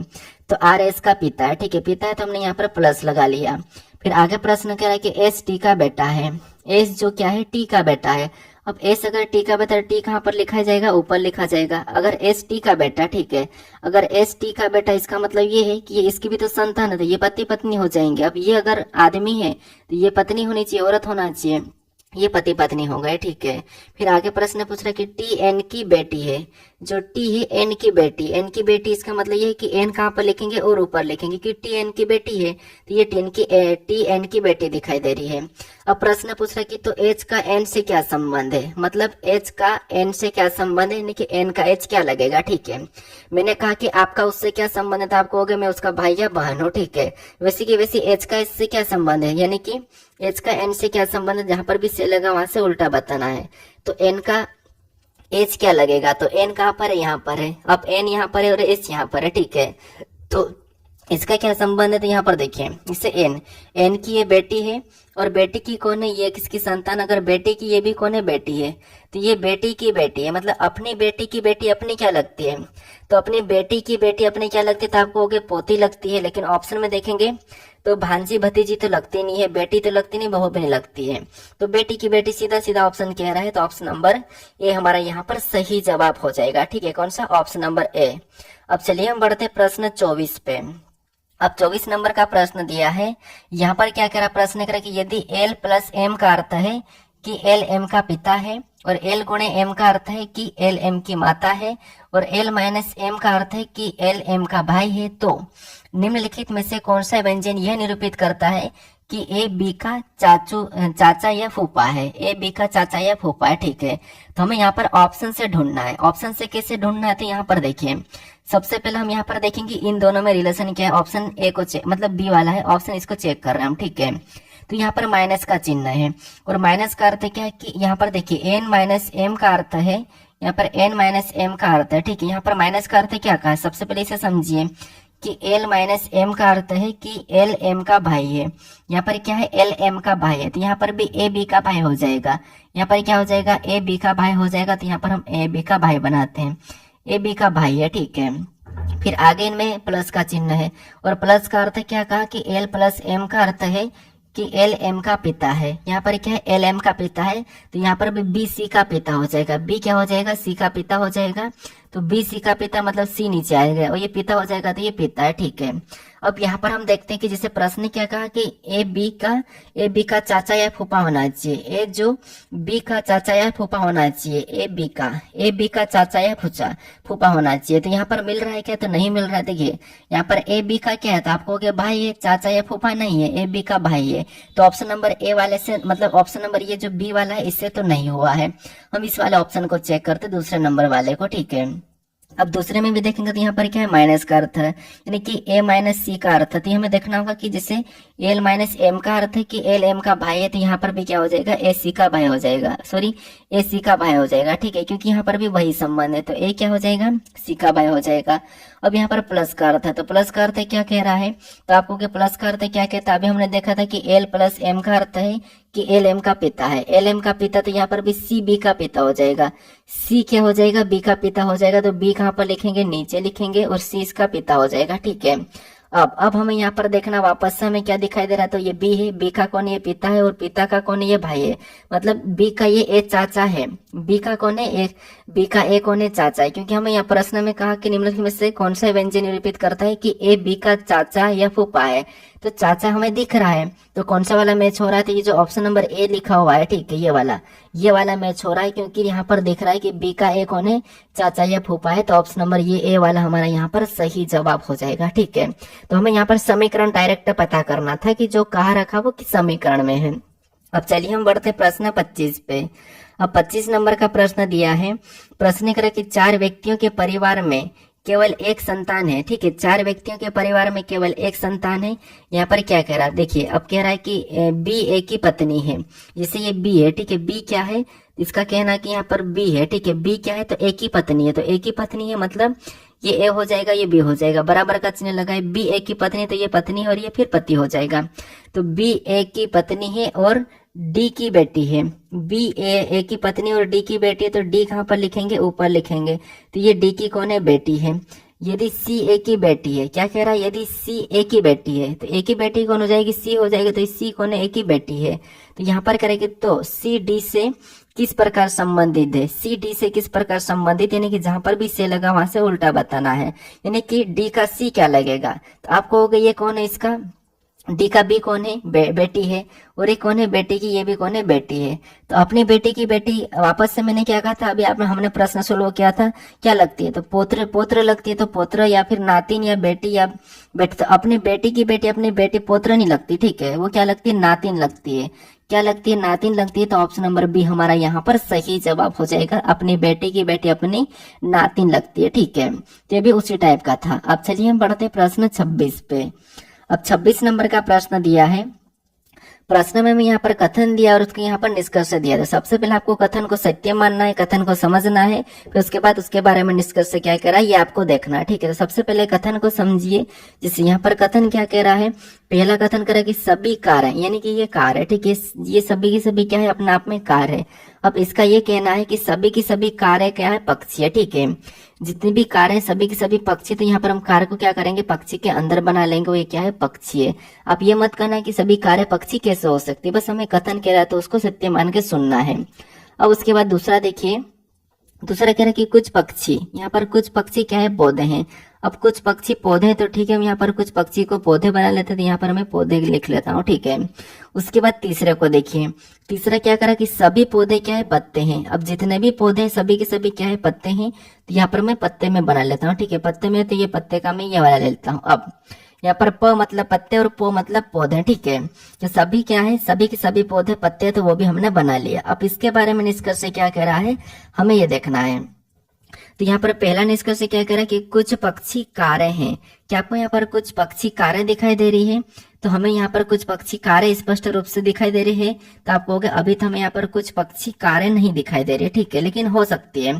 तो क्या कुछ पक्षी कारें हैं? क्या ये कार है और ये पक्षी है। तो यहाँ पर हमें कुछ पक्षी कारें, देखिए पक्षी, यहाँ पर पत्ते, सॉरी, यहाँ पर हमें स्पष्ट रूप से दिखाई दे रही है, क्योंकि ये वाले जो है पी वाला हमारा पक्षी है। तो यहाँ पर कुछ पक्षी कारें हैं क्या? तो हमें यहाँ पर सभी की सभी जब पक्षी कारें हैं, सभी की सभी कारें पक्षी है, तो कुछ तो होगी। तो पहला वाला तो सही कह रहा है कि कुछ पक्षी कारें हैं, क्योंकि सही है। यहाँ पर सारी कारें पक्षी है तो कुछ होगी, तो इसलिए सही है। दूसरे को देखें तो कुछ पौधे पक्षी है। क्या आपको यहाँ पर कुछ पौधे पक्षी दिखाई दे रहे? तो हमें यहाँ पर कुछ पौधे पक्षी दिखाई दे रहे हैं, तो दूसरा भी सही है। तीसरा कह रहा कि कुछ पत्ते पौधे हैं। जब सारे के सारे पौधे पत्ते के अंदर है तो कुछ तो होंगे, तो इसलिए तीसरा भी सही है। मतलब तीनों के तीनों निष्कर्ष अनुसरण करते हैं, ठीक है, तीनों अनुसरण करते हैं। तो निष्कर्ष सभी वाला हमें ऑप्शन नंबर सी में दिया है। ऑप्शन नंबर सी हमारा यहाँ पर सही जवाब हो जाएगा, ठीक है। कौन सा? Option number C. अब चलिए हम बढ़ते हैं प्रश्न 27 पे। अब 27 नंबर का प्रश्न दिया है। प्रश्न यहाँ पर कह रहा है कि 5 व्यक्ति पी क्यू आर एस और टी। यहाँ पर क्या कह रहा है प्रश्न कि 5 व्यक्ति, ठीक है, 5 व्यक्ति पी क्यू आर एस और टी एक पंक्ति में उत्तर की ओर मुख करके बैठे हैं। मतलब यहाँ पर 5 व्यक्ति एक पंक्ति में उत्तर की ओर मुख करके बैठे हैं, मतलब ये सभी की सभी ऊपर की ओर देख के बैठे हैं, ठीक है। तो प्रश्न करा कि क्यू एस के बाएं निकटतम तथा, मतलब यहाँ पर देखिए क्यू क्या है, क्यू एस के बाएं निकटतम स्थान पर बैठा है। जैसे क्यू, ठीक है, ये एस है, ठीक है, मान लो ये एस बैठा है और कह रहा है कि क्यू एस के बाएं, तो इसका बाएं किधर होगा, इसका बाएं इधर होगा। तो क्यू एस के बाएं और निकटतम स्थान पर बैठा है, तो ये निकटतम हो जाएगा। तो क्यू एस के बाएं निकटतम स्थान पर बैठा है, इतना क्लियर है। अब आगे देखिए, आगे कह रहा है कि आर और टी के मध्य में केवल 3 व्यक्ति बैठे हैं। यानी कि आर और टी के मध्य में केवल 3 व्यक्ति बैठे हैं, ठीक है। तो आर और टी के मध्य में केवल 3 व्यक्ति बैठे हैं, तो उसमें से यहाँ पर तो ये हो गया, ठीक है, तो निकटतम है। तो आर और टी के मध्य में केवल 3 व्यक्ति बैठे हैं और यहाँ पर कह रहा है कि पी टी के निकटतम बाएं बैठा है। जो पी है ये टी के निकटतम बाएं बैठा है। इसका मतलब क्या है? तो सबसे पहले देखिए आर और टी के बीच में, तो आर और टी मान लो ये आर है, ठीक है, ये आर है और मान लो ये टी है, ठीक है। इनके बीच में 3 व्यक्ति बैठे हैं। इनके बीच में कितने व्यक्ति बैठे हैं? टोटल 5 व्यक्ति है और इनके बीच में कितने? केवल 3 व्यक्ति बैठे हैं। तो केवल 3 व्यक्ति बैठे, इसका मतलब क्या है कि यहाँ पर देखिए, और पी टी के निकटतम बाएं बैठा है। पी टी के निकटतम बाएं बैठा है, तो इसका मतलब है कि आर को यहाँ पर नहीं बिठाना, ठीक है, क्योंकि पी जो है टी के निकटतम बाएं बैठा, तो टी को यहाँ पर बिठाएंगे और पी को यहाँ पर बिठाएंगे, तो इसके निकटतम बाएं हो जाएगा, ठीक है। क्या हो जाएगा? इसका निकटतम बाएं हो जाएगा। यहाँ पर क्या हो जाएगा? देखिए सबसे पहले तो हम यहाँ पर क्या करेंगे, सबसे पहले ये टी बिठा देते हैं, ठीक है। टी के निकटतम बाएं कौन बैठा? पी बैठा, तो पी बैठेगा, 4 व्यक्ति हो गए। और इसने ये कहा था कि आर और टी के बीच में केवल 3 व्यक्ति बैठे, तो आर को यहाँ पर बिठाएंगे तब इनके बीच में केवल 3 व्यक्ति हो जाएंगे। किसके? आर और टी के बीच में। आर और टी के बीच में केवल 3 व्यक्ति बैठे, तो आर और टी के बीच में केवल 3 व्यक्ति, इसका मतलब ये है कि यहाँ पर एक और व्यक्ति होना चाहिए, ठीक है। आर और यहाँ पर क्या है? बाएं का, तो पी टी के निकटतम बाएं, पी जो टी के निकटतम बाएं, तो इसका बायां तो इधर होगा। तो यहाँ पर हमारे पास 3 व्यक्ति यहाँ पर बैठे, तो इसने कहा कि पंक्ति के मध्य में कौन बैठा है।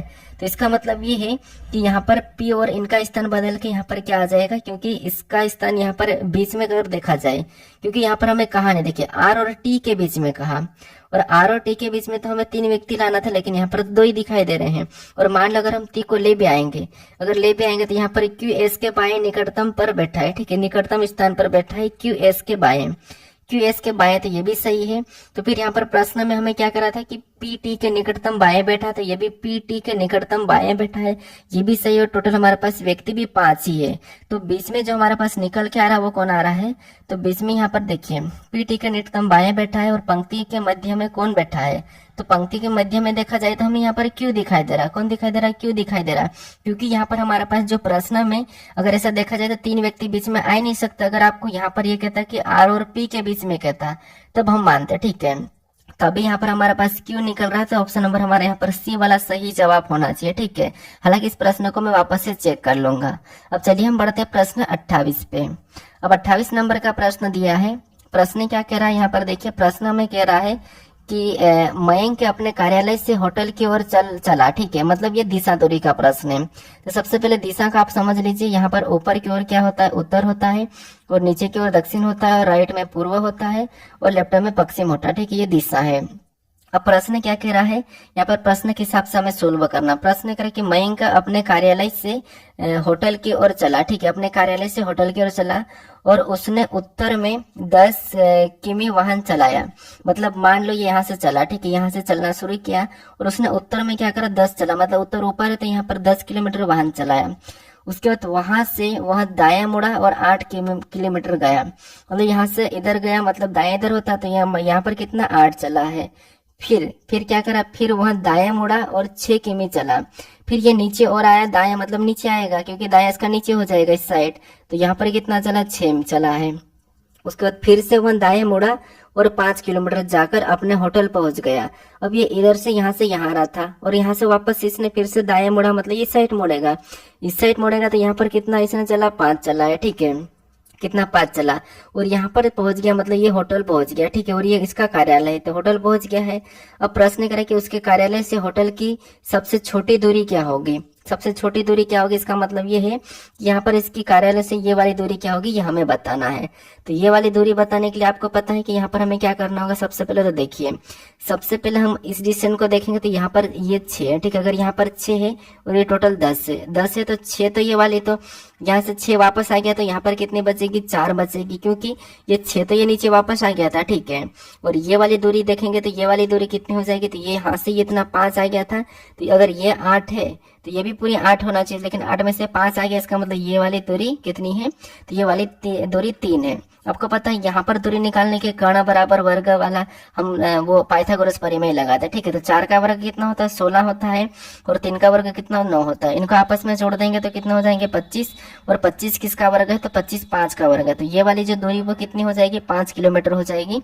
तो ऑप्शन में देखिए 5 कहाँ पर है, 5 किलोमीटर ऑप्शन नंबर ए में दिया है, तो ऑप्शन नंबर ए हमारा यहाँ पर सही जवाब हो जाएगा, ठीक है, कौन सा, ऑप्शन नंबर ए।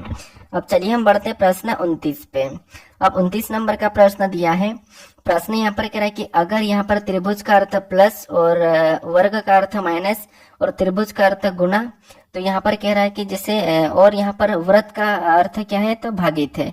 तो हमें यहाँ पर बताना है कि ये जो समीकरण में हमारे पास यहाँ पर चिन्ह दिए इसका मान क्या होगा। ये प्रश्न हमारा एसएससी स्टेनोग्राफर का ही प्रश्न है, ठीक है। तो सबसे पहले देखिए, हमें कुछ नहीं करना, जैसे यहाँ पर देखिए, इन दोनों में कौन सी संख्या यहाँ पर क्या है, तो आपको होगा हमारे पास ये जो चिन्ह है, ठीक है, और इसका अर्थ क्या है, प्लस का है, मतलब त्रिभुज है लेकिन सीधा वाला। तो यहाँ पर लिखेंगे 12, और इस चिन्ह का अर्थ क्या है, प्लस का, तो यहाँ पर प्लस लगा के अगली संख्या हम 8 को लिख लेंगे, ठीक है। यहाँ पर क्या करेंगे, इसको सेम तरीके से सोल्व करेंगे। सबसे पहले यहाँ पर इसका अर्थ प्लस का, तो प्लस लगा लेंगे इसके जगह, और क्या करेंगे, 8 को लिख लेंगे, क्या करेंगे, 8 को लिख लेंगे, ठीक है। अब उसके बाद अगला हमारा उल्टा त्रिभुज है। इन दोनों में क्या है, उल्टा त्रिभुज है। उल्टा त्रिभुज का अर्थ यहाँ पर क्या कहा, गुणा का, तो यहाँ पर हम क्या करेंगे, गुणे का चिन्ह लगा के अगली संख्या 3 को लिखेंगे। फिर यहाँ पर व्रत है, इन दोनों के बीच में क्या व्रत है, और व्रत का अर्थ इसने क्या कहा, भागित कहा। यहाँ पर हम क्या करेंगे, भागित लगा के अगली संख्या 6 को लिख लेंगे। और इन दोनों में क्या है, वर्ग, वर्ग का अर्थ इसने क्या, माइनस कहा, तो यहाँ पर माइनस लगा के अगली संख्या 5 लिखेंगे। अब इस समीकरण को हमें क्या करना है, बोडमास रूल पे सोल्व करना है, ठीक है। तो सबसे पहले भाग देंगे, तो भाग देने पर यहाँ पर कितने, 2 बार में कटेगा, और क्या करेंगे, ऊपर से 12 में से उतरेगा प्लस भी, यहाँ पर सीधा गुणा कर लेंगे तो 8 दूनी 16 हो जाएगा, और -5 ऊपर से उतर जाएगा, ठीक है। उसके बाद यहाँ पर सबसे पहले हम प्लस कर लेते हैं, तो यहाँ पर 12 और 16 कितने हो जाएंगे, तो आपको यहाँ पर 28 हो जाएगा, 28 प्लस का ही रहेगा, और ऊपर से -5 उतारेंगे, तो इसको क्या करेंगे, सोल्व करेंगे, तो यहाँ पर हमारे पास 23 आ जाएगा। कितना आ जाएगा, 23। 28 में से 5 घटाएंगे 23। क्या ऑप्शन में दिया है, तो ऑप्शन में हमारे पास यहाँ पर नहीं दिया है, ठीक है, यहाँ पर ऑप्शन में नहीं दिया है। तो एक बार देखिए, यहाँ पर इसका 12 और क्या है 8, इसका अर्थ क्या है, प्लस है, और यहाँ पर क्या हमारे पास उल्टा त्रिभुज, इसका अर्थ गुणा है, तो ये भी ठीक है। उसके बाद यहाँ पर क्या है, तो यहाँ पर हमारे पास देखिए 2 और 8, 8 और 2, यहाँ पर तो सही हो रहा है। फिर यहाँ पर इसका अर्थ क्या है, भागित है, ठीक, इसका अर्थ क्या है, तो इसका अर्थ माइनस है, क्योंकि इसका माइनस है। तो यहाँ पर इसको सोल्व करने पर हमारा क्या आ रहा है, तो यहाँ पर हमारे पास इन दोनों को आपस में जोड़ते हैं, या फिर माइनस भी करोगे तो 16 में से 11, 11 और 12 का जोड़ा फिर भी 23 ही आएगा। ठीक है, तो इस तरीके से हमारे पास ऑप्शन में नहीं है, तो बोर्ड मास रूल के थ्रू तो हमें ऑप्शन में नहीं मिला है, तो हो सकता है कि यहाँ पर टाइपिंग मिस्टेक है, या फिर हम क्या करते हैं इसको एक बार सीधे वाले रूल से सोल्व करते हैं। सीधा रूल मतलब डायरेक्ट वाला।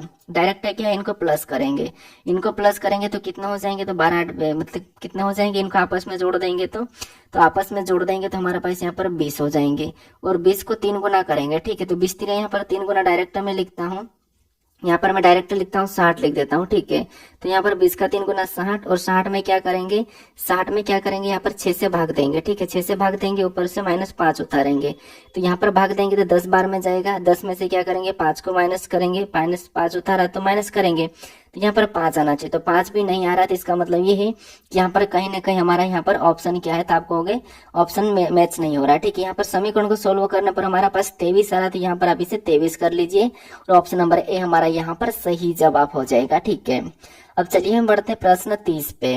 अब 30 नंबर का प्रश्न दिया है। प्रश्न क्या कह रहा है कि यदि शब्द यहाँ पर जर्नी के प्रत्येक अक्षरों को अंग्रेजी वर्णमाला के क्रम में व्यवस्थित किया जाए तो कितने अक्षरों का स्थान अपरिवर्तित रहेगा, ये हमें प्रश्न पूछा है। तो जैसे जर्नी का जो शब्द दिया, ठीक है, इनको अंग्रेजी वर्णमाला क्रम में व्यवस्थित करना है, फिर कितने अपरिवर्तित रहेंगे या परिवर्तित रहेंगे ये हमें बताना। तो यहाँ पर सबसे पहले देखिए, यहाँ पर हम क्या करेंगे, सबसे पहले जर्नी को लिख लेते हैं, और जर्नी को लिखने के बाद हमें क्या करना होगा, इसको अंग्रेजी वर्णमाला क्रम में व्यवस्थित करना है। तो अब हम अंग्रेजी वर्णमाला क्रम में व्यवस्थित करेंगे। तो सबसे पहले इनमें एबीसीडी में पहले कौन आता है, तो इनमें से सबसे पहले अगर हम यहाँ पर देखा जाएगा लेटर में, तो ई को क्या करेंगे, पहले लिखेंगे। ई के बाद कौन आएगा, इनमें से सबसे पहले तो जे आएगा, तो हम यहाँ पर ई आएगा। ठीक है, ई तो आ गया। ई के बाद क्या आएगा, जे आएगा, तो जे को लिख लेते हैं। जे के बाद इनमें सबसे पहले कौन आएगा, तो एन आएगा, तो एन को लिखते हैं। एन के बाद ओ आएगा, ओ के बाद क्या आएगा, तो आर आएगा, तो आर को लिखते हैं। आर के बाद क्या आएगा, तो आर के बाद यू आएगा, फिर लास्ट में वाई आएगा। तो यहाँ पर प्रश्न करें कितने स्थान का परिवर्तित रहेगा। ठीक है, किस मतलब व्यवस्थित किया जाए तो कितने अक्षरों का स्थान परिवर्तित होगा। तो परिवर्तित होगा मतलब यहाँ पर देखिए, इससे इनका परिवर्तित हुआ क्या, तो हाँ इनका परिवर्तित हो गया है, इनका भी आपस में परिवर्तित हो गया, ये भी परिवर्तित हो गया, ये भी परिवर्तित हो गया, ये भी परिवर्तित हो गया, ये भी परिवर्तित हो गया, लेकिन ये परिवर्तित नहीं हुआ, ये लास्ट में था तो लास्ट में ही रखा रहा। ठीक है, मतलब ये वाई के स्थान पर ही है, ये परिवर्तित नहीं हुआ है, लेकिन बाकी सभी के सभी परिवर्तित हो गए हैं। तो कितने अक्षर मतलब परिवर्तित होंगे, आप कहोगे ये हो गया 1 2 3 4 5 6, टोटल 6 अक्षर जो परिवर्तित हो चुके हैं, और एक अक्षर परिवर्तित नहीं हुआ है। तो कितने परिवर्तित हुए, तो 6। ऑप्शन में देखेंगे 6 कहाँ पर है, तो ऑप्शन नंबर डी में दिया है, तो ऑप्शन नंबर डी हमारा यहाँ पर सही जवाब हो जाएगा कि 6 अक्षर परिवर्तित हुए हैं। ठीक है, अब चलिए हम बढ़ते हैं प्रश्न 31 पे। अब 31 नंबर का प्रश्न दिया है। प्रश्न क्या कह रहा है, प्रश्न कह रहा है कि दिए गए शब्दों को अंग्रेजी शब्दों को उसके अनुसार व्यवस्थित करने के पश्चात कौन सा शब्द 5वें स्थान पर आएगा। ठीक है, मतलब इनको क्या करना है, अंग्रेजी वर्णमाला क्रम में व्यवस्थित करना, मतलब शब्दकोश में को या वर्णमाला क्रम में को व्यवस्थित करना है, और कौन सा 5वें स्थान पर आएगा। तो यहाँ पर देखिए, सबसे पहले यहाँ पर हमारा पास एस तक तो सभी में कॉमन है। यहाँ पर देखिए वी आर एस, यहाँ पर भी वी आर एस, यहाँ पर भी वी आर एस, यहाँ पर भी वी आर एस, और इसमें भी वी आर एस, ये तो सभी में कॉमन है। ठीक है, तो ये तो सभी में कॉमन है। अब यहाँ पर देखिए, जी यहाँ पर क्या है, आर एस तक। ठीक है, तो यहाँ पर वी आर एस तक। ठीक है, अब यहाँ पर क्या है, आई है, इसमें ई है, इसमें यू है, इसमें ओ है, इसमें क्या है, आई है। तो इनमें सबसे पहले बीसीडी में कौन आता है और कौन हट रहा है। ठीक है, तो हमें यहाँ पर क्या पूछा, तो 5वें स्थान पर है। तो सबसे पहले एबीसीडी में आई ई, ठीक है, आई ई है, फिर यहाँ पर यू ओ और आई है। इनमें एबीसीडी में ई पहले नंबर पे आएगा, मतलब चौथा नंबर वाला जो है वो पहले नंबर वाले पे हो जाएगा। ठीक है, चौथा जो है पहले नंबर वाले पे होगा, तो अगर ये पहले पे होगा तो इसको हम पहले हटा देते हैं, इसको तो लेने की जरूरत नहीं है। अब हमारे पास बचे आई, यहाँ पर यू, यहाँ पर ओ और यहाँ पर आई। तो यू और आई तो बाद में आएगा। हमें 5वां पूछा तो इनको भी चेक करने की जरूरत नहीं है, तो पहले आ रहे हैं तो इनको भी हटा दो, हमें तो 5वां पूछा है। अब इन दोनों में देखना, यू पहला आता है या ओ, तो आप कहोगे ओ पहला आता, मतलब इसको भी हटा देंगे क्योंकि यहाँ पर टोटल 6 शब्द है। तो 5वें स्थान पर ये दूसरा नंबर वाला आएगा, क्या आएगा, वर्सुस आएगा। ठीक है, VERSUS आएगा। तो ऑप्शन में देखिए कहाँ पर है, तो ऑप्शन नंबर बी में दिया, ये वाला हमारा 5वें स्थान पर आएगा। तो ऑप्शन नंबर बी यहाँ पर सही जवाब हो जाएगा। ठीक है, अब चलिए हम बढ़ते प्रश्न 32 पे।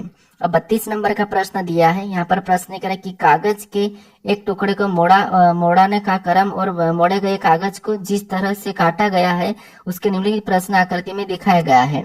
तो अनफोल्ड होने पर यह पेपर यानी कि संबंधित विकल्पों में से कैसा दिखाई देगा, ये आपको बताना, मतलब पेपर कटिंग फोल्डिंग का प्रश्न, ठीक है। तो देखिए, सबसे पहले आपको पता है कि दर्पण प्रतिबिंब की तरह ही काम करेगा। इसका कहना है कि सबसे पहले इतना सा हिस्सा मोड़ेंगे तो कैसा दिखाई देगा। अगर हम इतने से हिस्से को मोड़ेंगे तो ये तो सेम तरीके से ऐसा कैसा बनेगा, यहाँ पर कैसा बनेगा, सेम तरीके से ऐसा कैसा बनेगा। अब इसका कहना है कि पूरी तरीके से हम क्या करेंगे, आधी आकृति को रोटेट कर देंगे, इसको मतलब रोटेट नहीं मोड़ देंगे, ठीक है। इसको मोड़ देंगे तो इस वाले हिस्से को अगर हम यहाँ से मोड़ेंगे तो इसका मतलब सेम तरीके से और यहाँ बनेगा, ठीक है। सेम तरीके से आपको यहाँ पर और बनता हुआ दिखाई देगा। अगर सेम तरीके से यहाँ पर बनता हुआ दिखाई देगा, इसका मतलब ये कि आकृति कैसी दिखाई देगी, कुछ इस प्रकार की। अगर हम इस प्रकार के देखें तो 4 वाली देखेंगे तो केवल हमें ऑप्शन नंबर कहाँ पर दिखाई दे रही है, डी में दिखाई दे रही है। बाकी में तो अलग अलग है, तो ये तो हो नहीं सकता था। और यहाँ पर 3 है तो ये भी नहीं, यहाँ पर 2 है तो ये भी नहीं। तो ऑप्शन नंबर डी हमारा यहाँ पर सही जवाब हो जाएगा, ठीक है। अब चलिए हम बढ़ते प्रश्न 33 पे। अब 33 नंबर का प्रश्न दिया है। प्रश्न करें कि उस विकल्प आकृति का चयन करें जो दी गई आकृति में अंतर्निहित घुमाने की अनुमति नहीं है। मतलब यहाँ पर जो आकृति में ये वाली दिखाई दे रही है, किसी विकल्प में अंतर्निहित घुमाने की अनुमति नहीं है, वैसी की वैसी हमें ऑप्शन में ढूंढना है। तो चेक कीजिए कहाँ पर है। सबसे पहले हम क्या करेंगे, इस त्रिभुज का पता करेंगे, ये वाला इतना सा हिस्सा कहाँ पर बन रहा है। तो यहाँ पर देखेंगे तो यहाँ पर हमें बनता हुआ दिखाई दे रहा है। इसमें देखेंगे तो यहाँ पर भी हमें बनता हुआ दिखाई दे रहा है। इधर देखेंगे तो हमें कहीं पे भी बनता हुआ नहीं दिखाई दे रहा, सी नहीं होगा। इधर देखेंगे तो यहाँ से बनना था, फिर ये वाली लाइन नहीं तो ये भी नहीं होगा, 2 ऑप्शन तो हो गए नहीं। फिर यहाँ से देखेंगे तो ये वाला हिस्सा हमें ये इतना बनता हुआ दिखना चाहिए, यहाँ से ये वाला बनता हुआ नहीं दिख रहा तो ये नहीं होगा। यहाँ से देखेंगे तो ऑप्शन में हमें यहाँ पर मैच होता हुआ दिखाई दे रहा है, कौन सा, बी वाला। तो ऑप्शन नंबर बी हमारा यहाँ पर सही जवाब हो जाएगा। बस आपको यहाँ पर आकृति में किस आकृति में सन्निहित है वो देखना था। अब चलिए हम बढ़ते हैं प्रश्न 34 पे। अब 34 नंबर का प्रश्न दिया है। यह प्रश्न क्या कह रहा है, प्रश्न कह रहा है कि कक्षा 11 मतलब एक कक्षा 11 छात्रों की मतलब 11 छात्रों की कक्षा में 6 लड़के हैं, ठीक है। किसी एक विद्यार्थी को कक्षा नायक चुना गया है। कक्षा नायक के लड़के की होने की क्या संभावना, ये हमें प्रश्न पूछा। प्रायिकता वाला है लेकिन ये भी आजकल रीजनिंग में पूछा जा रहा है, ठीक है। तो सबसे पहले क्या है, तो सबसे पहले आपको हो गए, सबसे पहले 11 छात्र है, ठीक है। सबसे पहले कितने, तो यहाँ पर देखिए प्रश्न करें कि एक 11 छात्रों की कक्षा में 6 लड़के हैं। मतलब सबसे पहले 11 छात्र की कक्षा में 6 लड़के, तो 11 में से क्या करेंगे, 6 को माइनस करते हैं। 6 को माइनस करेंगे तो यहाँ पर कितने, 5 बचेंगे और 5 कोने लड़कियां हो जाएगी, ठीक है। तो ये जो 6 कोने लड़के, तो यहाँ पर मैं लड़के का बी मतलब बॉय और जी मतलब गर्ल्स, ठीक है। यहाँ पर भी जी मतलब गर्ल्स, तो ये 5 लड़कियां हैं और 6 लड़के हैं। तो यहाँ पर एक 11 छात्रों की कक्षा में 6 लड़के हैं। 11 छात्रों की कक्षा में 6 लड़के, तो इसका मतलब ये है कि 5 लड़कियां होगी। तो किसी एक विद्यार्थी को मतलब इस 11 में से किसी भी एक विद्यार्थी को कक्षा नायक चुना गया है। मतलब किसी एक विद्यार्थी को कक्षा नायक चुना गया है। तो यहाँ पर प्रश्न करें कि कक्षा नायक के लड़कियों मतलब लड़की होने की संभावना क्या है, लड़की होने की। तो टोटल कितने हैं, तो आपको हो गए टोटल हमारे पास 11 है, टोटल 11 है। और लड़के होने की संभावना क्या, तो लड़के तो टोटल हमारे पास 5 है, तो लड़के होने की संभावना कितनी हो जाएगी, 5 ही हो जाएगी।